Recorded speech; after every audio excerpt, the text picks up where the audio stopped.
A closer look at pertussis. An introduction. Pertussis, also known as whooping cough, is a highly contagious respiratory infection. It is caused by the bacterium Bordetella pertussis. Pertussis affects people of all ages, but it can be particularly serious in infants and young children.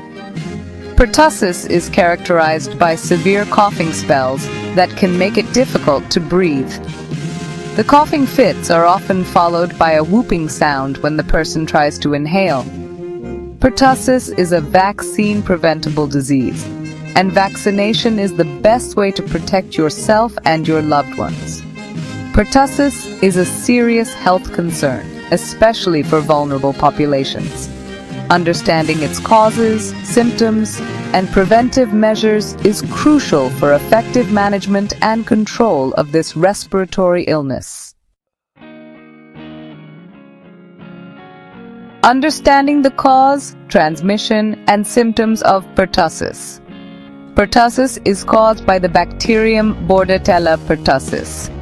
This bacterium produces toxins that damage the lining of the respiratory tract, leading to inflammation and swelling. Pertussis spreads easily from person to person through respiratory droplets produced when an infected person coughs or sneezes. The incubation period for pertussis is typically 7 to 10 days, but can range from 4 to 21 days. This means that a person can spread the infection before they even know they are sick. Symptoms of pertussis usually develop in 3 stages: catarrhal, paroxysmal, and convalescent. The catarrhal stage is similar to a common cold, with symptoms such as a runny nose, sneezing, low-grade fever, and a mild cough. This stage typically lasts 1 to 2 weeks.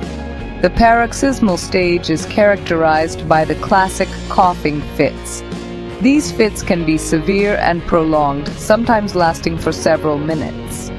During a coughing fit, the person may turn blue, vomit, or have difficulty catching their breath.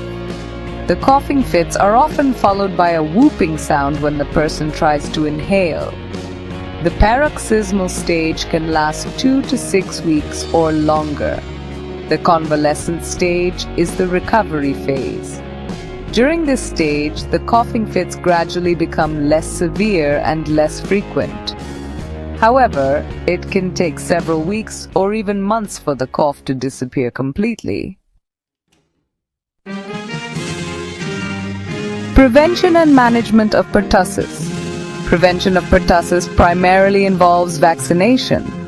The pertussis vaccine is usually given in combination with vaccines for diphtheria and tetanus, known as the DTaP vaccine. The DTaP vaccine is highly effective in preventing pertussis, but immunity wanes over time. Therefore, booster doses are recommended throughout life. Treatment for pertussis typically involves antibiotics to kill the bacteria. Antibiotics are most effective when started early in the course of the illness. However, even if antibiotics are started later, they can still help to reduce the severity of the illness and prevent the spread of the infection to others. In addition to antibiotics, supportive care is important for managing the symptoms of pertussis. Nursing care for patients with pertussis focuses on providing supportive care and preventing complications. Nurses play a crucial role in monitoring patients for signs of respiratory distress, such as rapid breathing, retractions, and cyanosis. They also provide oxygen therapy as needed and administer medications as prescribed. Maintaining adequate hydration is essential, especially for infants and young children, as they can easily become dehydrated from coughing and vomiting. Nurses encourage fluids and may administer intravenous fluids if necessary. Isolation precautions are crucial to prevent the spread of infection.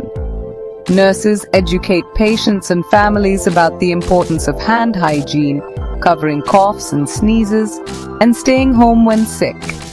They also provide guidance on cleaning and disinfecting surfaces to reduce the risk of transmission.